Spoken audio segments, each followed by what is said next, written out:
ಶ್ರೀ ಗುರು ರಾಘವೇಂದ್ರಾಯ ನಮಃ. ನಿತ್ಯಂ ಅಮ್ಮ ಮಗಳು ಯೂಟ್ಯೂಬ್ ಚಾನಲ್ಗೆ ಸ್ವಾಗತ. ವಿಡಿಯೋ ನೋಡ್ತಿರೋ ಪ್ರತಿಯೊಬ್ಬರಿಗೂ ನನ್ನ ನಮಸ್ಕಾರಗಳನ್ನ ತಿಳಿಸ್ತಾ ಇವತ್ತಿನ ಈ ವಿಡಿಯೋದಲ್ಲಿ ರಾಯರ ಅಭಿಷೇಕದ ಬಗ್ಗೆ ಸಂಪೂರ್ಣವಾಗಿ ತಿಳಿಸ್ಕೊಡಿ ಅಂತ ಕಮೆಂಟ್ ಮೂಲಕ ಕೇಳಿದ್ದೀರಾ. ಹಾಗಾಗಿ ಈ ವಿಡಿಯೋನ ಅಪ್ಲೋಡ್ ಮಾಡ್ತಾ ಇದ್ದೀನಿ. ಜೊತೆಗೆ ಇನ್ನೂ ಒಬ್ಬರು ಕೇಳಿದ್ದಾರೆ, ನೀವು ಗುರುವಾರ ಮನೇಲಿ ಪೂಜೆ ಮಾಡುವಾಗ ಗುರುಸ್ತೋತ್ರ ಮಾತ್ರ ಹೇಳ್ತೀರಾ, ಅದಲ್ಲದೆ ಬೇರೆ ಶ್ಲೋಕಗಳನ್ನ ಹೇಳ್ತೀರಾ ಅಂತ ಕೇಳಿದ್ದೀರಾ. ಅದನ್ನು ಕೂಡ ಇದೇ ವಿಡಿಯೋದಲ್ಲಿ ತಿಳಿಸ್ತಾ ಇದ್ದೀನಿ. ನಿಮ್ಮ ಮನೇಲಿ ರಾಯರ ಮೂರ್ತಿ ಇದ್ರೆ ಸಿಲ್ವರ್ದಾದ್ರೆ ಮುಷ್ಟಿ ಮಾಡಿ ಹಿಡಿದ್ರೆ ಅದು ಹೊರಗಡೆ ಕಾಣಬಾರ್ದು. ಆ ರೀತಿ ಮೂರ್ತಿ ಇಟ್ಟು ನೀವು ಅಭಿಷೇಕನ ಮಾಡಬೇಕು. ಮನೇಲಿ ಮೂರ್ತಿ ಇದ್ರೆ ವಾರಕ್ಕೊಮ್ಮೆ ಮಾಡಲೇಬೇಕು, ಒಳ್ಳೇದು ಕೂಡ. ಇಲ್ಲ ದೊಡ್ಡ ಮೂರ್ತಿ ಇದೆ ಅಂತ ಅಂದರೆ ನಿಮ್ಮಿಷ್ಟ, ಅದನ್ನೇ ಇಟ್ಟು ಮಾಡಬೇಕು ಅನ್ನೋ ಮನಸ್ಸನ್ನ ರಾಯರು ನಿಮಗೆ ಕೊಟ್ಟಿದ್ರೆ ನೀವು ಮಾಡ್ಬೋದು. ಅಭಿಷೇಕ ಮಾಡೋದಕ್ಕೂ ಮುಂಚೆ ಅಭಿಷೇಕಕ್ಕೆ ಬೇಕಾಗಿರುವಂತಹ ಪದಾರ್ಥಗಳು ಅಂದರೆ ನಾವು ಎಳ್ನೀರು, ಹಣ್ಣು, ಹಾಲು, ನೀರು ಮತ್ತು ಎಳ್ನೀರು, ಡ್ರೈ ಫ್ರೂಟ್ಸು ಇದನ್ನೆಲ್ಲ ಬಳಸಿ ಮಾಡ್ತೀವಿ. ಕೆಲವರು ಬರೀ ನೀರು ಮತ್ತು ಹಾಲಿಂದ ಕೂಡ ಮಾಡ್ತಾರೆ, ಕೆಲವರು ಪ್ರತಿನಿತ್ಯ ಮಾಡ್ತಾರೆ, ಇನ್ನು ಕೆಲವರು ಗುರುವಾರ ಮಾತ್ರ ಮಾಡ್ತಾರೆ. ಅದನ್ನು ಇವಾಗ ಒಂದೊಂದೇ ತಿಳಿಸ್ತಾ ಹೋಗ್ತೀನಿ. ಅಭಿಷೇಕ ಶುರು ಮಾಡೋದಕ್ಕೂ ಮುಂಚೆ ಒಂದು ತಟ್ಟೆಯಲ್ಲಿ ಗ್ಲಾಸ್ ಇಲ್ಲ ಅಂದರೆ ನಿಮ್ಮ ಮನೇಲಿ ಕಪ್ಗಳಿದ್ರೆ ಕಪ್ಪು, ಅದಕ್ಕೆ ಹಾಲು, ಮೊಸರು, ತುಪ್ಪ, ಜೇನುತುಪ್ಪ, ಎಳ್ನೀರು, ಸಕ್ಕರೆ, ಹಣ್ಣು ಯಾವುದಾದ್ರೂ ಒಂದು ರೀತಿ ಹಾಕ್ಬೋದು, ಇಲ್ಲ 5 ರೀತಿ ಹಣ್ಣುಗಳನ್ನ ಮಿಕ್ಸ್ ಮಾಡಿ ಒಂದೇ ಕಪ್ಪಲ್ಲಿಟ್ಟು ರಾಯರಿಗೆ ಅಭಿಷೇಕ ಮಾಡ್ಬೋದು. ಹಾಗೆ ಡ್ರೈ ಫ್ರೂಟ್ಸು ಇಷ್ಟನ್ನು ಒಂದು ತಟ್ಟೆಯಲ್ಲಿ ಇಟ್ಕೋಬೇಕು.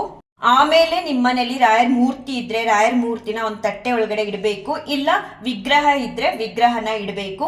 ಇಟ್ಟು ಮೊದಲನೇದಾಗಿ ರಾಯರ ಹತ್ರ ನೀವು ಕೇಳ್ಕೋಬೇಕು, ನೀವು ಕಷ್ಟಕ್ಕೋಸ್ಕರ ರಾಯರಿಗೆ ಈ ಸೇವೆನ ಮಾಡ್ತಿದ್ದೀರಾ, ಇಲ್ಲ ಸುಮ್ಮನೆ ರಾಯರಿಗೆ ಸೇವೆ ಮಾಡಬೇಕು ಅನ್ನೋ ಕಾರಣಕ್ಕೆ ಮಾಡ್ತಿದ್ದೀರಾ, ಇಲ್ಲ ನಿಮ್ದೇನಾದರೂ ಒಂದು ಇಷ್ಟಾರ್ಥ ಇದ್ದರೆ ಅದನ್ನು ರಾಯರಿಗೆ ತಿಳಿಸಿ ಈ ಸೇವೆನ ನೀವು ಶುರು ಮಾಡ್ಬೋದು. ನಾನಂತೂ ಪ್ರತಿ ಗುರುವಾರ ಮನೇಲಿ ಏನೇ ಸೇವೆ ಅಂತ ಮಾಡಿದ್ರು ರಾಯರ ಹತ್ರ ಏನೊಂದು ಕೂಡ ಕೇಳ್ಕೊಳ್ಳಲ್ಲ. ಅವ್ರಿಗೆ ನಾನು ಸೇವೆ ಮಾಡ್ತಿದ್ದೀನಿ ಅಂತ ಭಾವಿಸಿ ಈ ಸೇವೆಗಳನ್ನ ನಾನು ಮನೆಯಲ್ಲಿ ಮಾಡ್ಕೊಳ್ತಾ ಬರ್ತಿದ್ದೀನಿ. ಇದರಿಂದ ತುಂಬ ಒಳ್ಳೆಯದಾಗಿದೆ.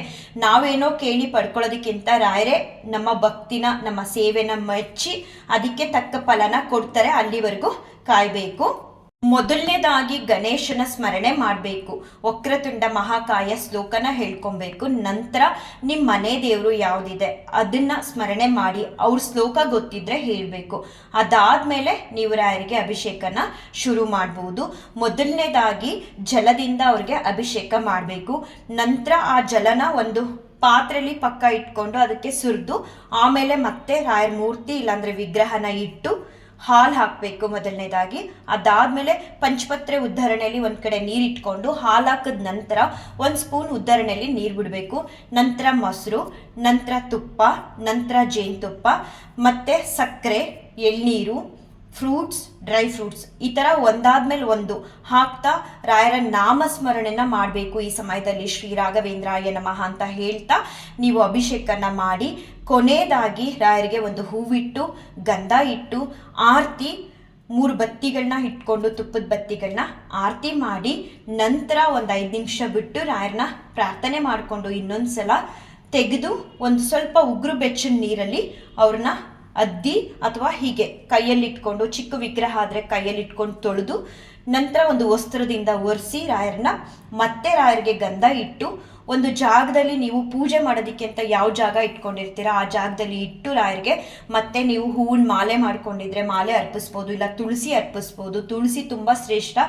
ಎಲ್ಲ ಹೂಗಳಿಗಿಂತ ರಾಯರಿಗೆ ತುಳಸಿ ಅಂದರೆ ತುಂಬಾ ಇಷ್ಟ ಮತ್ತು ಅದೇ ಶ್ರೇಷ್ಠ ಕೂಡ. ಸೊ ನೀವು ತುಳಸಿ ಮಾಲೆನೇ ಅಭಿಷೇಕ ಮಾಡಿರೋ ಮೂರ್ತಿಗೆ ಹಾಕಿ ರಾಯರಿಗೆ ತುಪ್ಪದ ದೀಪನ ಹಚ್ಚಿ ರಾಯರ ಹತ್ರ ಪ್ರಾರ್ಥನೆ ಮಾಡ್ಕೋಬಹುದು. ಗುರುಸ್ತೋತ್ರ ನಿಮ್ಗೆ ಏನೇನು ಶ್ಲೋಕ ಹೇಳಬೇಕು ಅನ್ಸುತ್ತೆ ಅದನ್ನು ಹೇಳಿ, ನೀವೇನು ನೈವೇದ್ಯ ಮಾಡಿರ್ತೀರ ಮನೇಲಿ ರಾಯರಿಗೆ ಅಂತ ಹೇಳಿ ಅದನ್ನು ಕೂಡ ರಾಯರಿಗೆ ಸಮರ್ಪಣೆ ಮಾಡಬೇಕು. ಅದಾದ ನಂತರ ಮತ್ತೆ ಇನ್ನೊಂದು ಸಲ ಆರತಿ ಮಾಡಿ ರಾಯರಿಗೆ ನಮಸ್ಕಾರನ ಮಾಡಬೇಕು. ನಾನು ಪ್ರತಿ ಗುರುವಾರ ಇದೇ ರೀತಿ ಮಾಡೋದು. ಅದರ ಮಧ್ಯದಲ್ಲಿ ನಾನು ರಾಯರಿಗೆ ಹೇಳೋ ಶ್ಲೋಕಗಳು ಯಾವುದಾವುದಂದ್ರೆ, ಅಭಿಷೇಕ ಆದಮೇಲೆ ರಾಯರನ್ನ ತೊಟ್ಲಲ್ಲಿಟ್ಟು ಭಗವದ್ಗೀತೆನ ಓದ್ತೀನಿ ರಾಯರ ಮುಂದೆ ಕೂತು. ಅದಾದಮೇಲೆ ದುರ್ಗಾ ಸ್ತೋತ್ರನ ಓದ್ತೀನಿ. ನಂತರ ಗುರು ಸ್ತೋತ್ರನ ಹೇಳ್ಕೊಳ್ತೀನಿ. ಇಷ್ಟೆಲ್ಲ ಶ್ಲೋಕಗಳನ್ನ ಆದಮೇಲೆ ನಾನು ರಾಯರಿಗೆ ನೈವೇದ್ಯ ಹಾಗೆ ಮನೆ ದೇವ್ರಿಗೂ ಕೂಡ ನೈವೇದ್ಯನ ಮಾಡ್ತೀನಿ. ಇದಾದಮೇಲೆ ರಾಯರಿಗೆ ಒಂದು ಹಾಡು ಹೇಳಿ ಮಂಗಳಾರತಿ ಮಾಡಿ ನಮಸ್ಕಾರ ಮಾಡ್ತೀನಿ. ಪ್ರತಿ ಗುರುವಾರ ಹೀಗೆ ಮಾಡೋದು.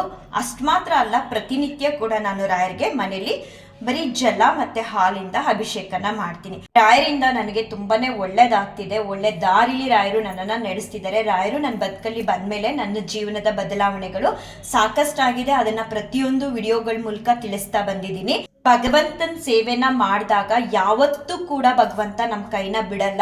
ಯಾವುದೇ ಕಷ್ಟ ಬರಲಿ ಅದನ್ನ ತಡೆದು ನಮ್ಮ ಜೀವನಕ್ಕೆ ಒಳ್ಳೇದನ್ನ ಮಾಡೋದಿಕ್ಕೆ ಅಂತಾನೆ ನಮ್ಮ ಜೊತೆ ನೆಲೆಸ್ಬಿಡ್ತಾರೆ ನಾವು ಹೆಚ್ಚು ಭಗವಂತನ ಸೇವೆ ಮಾಡಿದಾಗ. ಅದರಲ್ಲೂ ರಾಯರು ಗುರುಗಳಾಗಿ ನಮ್ಮ ಬದುಕಲ್ಲಿ ಇರಲೇಬೇಕು. ಯಾರಿಲ್ಲ ಅಂದ್ರೂ ಪರವಾಗಿಲ್ಲ, ಬದುಕಲ್ಲಿ ಗುರು ಅನ್ನೋರು ಇರಲೇಬೇಕು. ಒಳ್ಳೆ ದಾರಿನ ತೋರ್ಸೋದಿಕ್ಕೆ ಗುರುವಿನ ಅವಶ್ಯಕತೆ ತುಂಬ ಮುಖ್ಯ.